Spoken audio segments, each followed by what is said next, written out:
আগুনের গোলা হঠাৎ আকাশ থেকে নেমে এলো, ঘরের জানলা ভেদ করে ঢুকে পড়ল ভিতরে। কিছুক্ষণের মধ্যেই মিলিয়ে গেল নিঃশব্দে। এটা কি ছিল? প্রাকৃতিক কোনো ঘটনা নাকি অন্য কিছু? আজকে আমরা জানব পৃথিবীর অন্যতম রহস্যময় প্রাকৃতিক শক্তি বল লাইটনিং সম্পর্কে। বল লাইটনিং কি? বল লাইটনিং বা বল বজ্রপাত হলো এক ধরনের বিরল বৈদ্যুতিক ঘটনা, যেটা সাধারণত বজ্রপাতের সময় অথবা তার পরপরই দেখা যায়।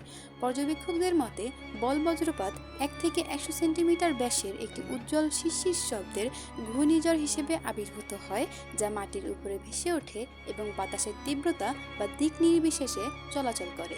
এটি কয়েক সেকেন্ড থেকে কয়েক মিনিট স্থায়ী হতে পারে। এটি সাদা, হলুদ, লাল এবং নীল সহ বিভিন্ন রঙে প্রদর্শিত হতে পারে। কিছু প্রতিবেদনে একটি তীব্র গন্ধের কথা উল্লেখ করা হয়েছে। প্রায়শই এই গন্ধটি সালফারযুক্ত হয়ে থাকে।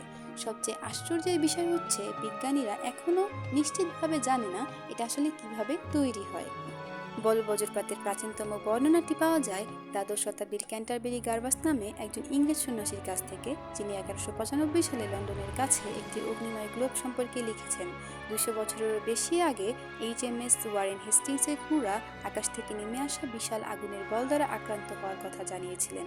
রহস্যময় আগুনের বলগুলো জাহাজে আগুন ধরিয়ে দেয় এবং বেশ কয়েকজনকে হত্যা করে বলে জানা গেছে।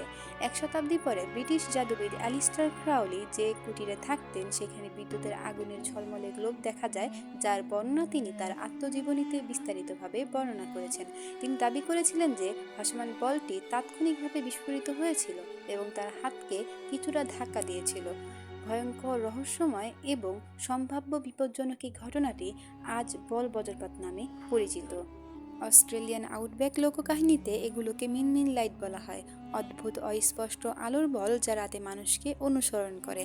জাপানিজ হিটোডামা হলো আগুনের ভৌতিক বল, যা মৃত্যুর পরে তাদের শারীরিক দেহ থেকে বিচ্ছিন্ন আত্মার আবির্ভাব বলে মনে করা হয়। ইংরেজি লোককাহিনীতে এগুলোকে হুইল অব দি উইপস বলা হয়। অনেক বিজ্ঞানীরা বিশ্বাস করেন যে মিনমিন লাইটগুলো কেবলই দীর্ঘ দূরত্বে প্রক্ষেপিত কৃত্রিম আলোর মরীচিকা। আবার কেউ কেউ যুক্তি দেন যে এই ঘটনাটি কেবলই একটি হ্যালোসিনেশন।